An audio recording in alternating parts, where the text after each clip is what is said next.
দীর্ঘদিন ধরে ভারতীয় ভিসা প্রাপ্তি নিয়ে বাংলাদেশি নাগরিকদের মাঝে অনিশ্চয়তা ও উদ্বেগ ছিল চরমে।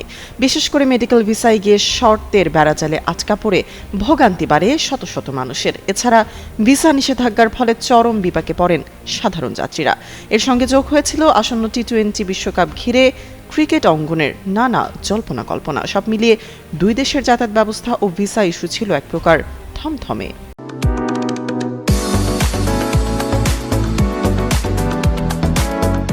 তবে সেই মেঘ কাটতে শুরু করেছে। পররাষ্ট্রমন্ত্রী শামা ওবায়েদ ইসলাম জানিয়েছেন, বাংলাদেশের নাগরিকদের জন্য ভারতীয় ভিসা প্রক্রিয়া খুব শিগগিরই স্বাভাবিক হতে চলেছে।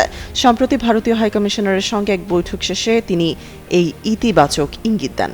পররাষ্ট্র মন্ত্রণালয় বর্তমানে বিষয়টি নিয়ে নিবিড়ভাবে কাজ করছে। দ্রুততম সময়ের মধ্যে সাধারণ মানুষ আগের মতো সহজে ভারত সফরের সুযোগ পাবে বলেও জানান তিনি।